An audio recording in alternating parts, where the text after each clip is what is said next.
बदलापूरमध्ये एका युवतीने भगवान श्रीरामांविषयी आक्षेपार्ह वक्तव्य केल्यामुळे शहरात तणावाचे वातावरण निर्माण झाले आहे। सदर युवतीने कार चालवत असताना व्हिडिओ तयार करून तो आपल्या सोशल मीडिया स्टेटसवर पोस्ट केला होता।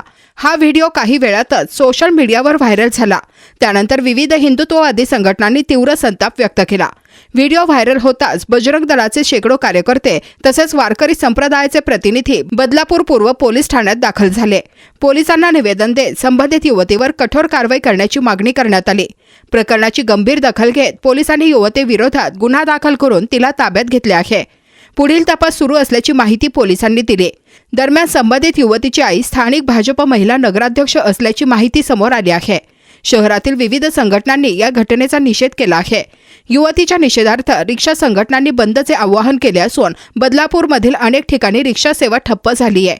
त्यामुळे प्रवाशांना पायी किंवा पर्यायी साधनांचा वापर करून प्रवास करावा लागत आहे। सध्या पोलिसांकडून परिस्थिती नियंत्रणात ठेवण्याचे प्रयत्न सुरू असून कायदा व सुव्यवस्था अबाधित राहावी यासाठी शहरात सुरक्षा वाढवण्यात आली आहे। या संदर्भाने बदलापूर ईस्ट पोलीस स्टेशन अंतर्गत आपण कायदेशीर कारवाई केलेली आहे।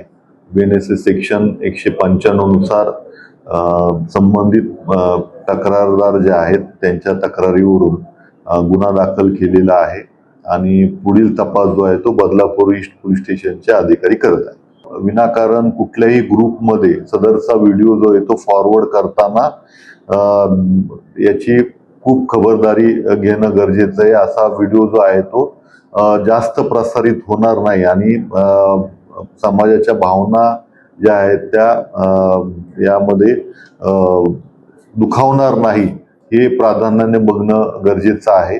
विनाकारण असे आक्षेपार्ह व्हिडिओ जे आहेत ते फॉरवर्ड करण्यात येऊ नये आणि तसं आढळल्यास त्यामध्ये पण तो कायदेशीर गुन्हा आहे, त्यामध्ये पण कारवाई होऊ शकते।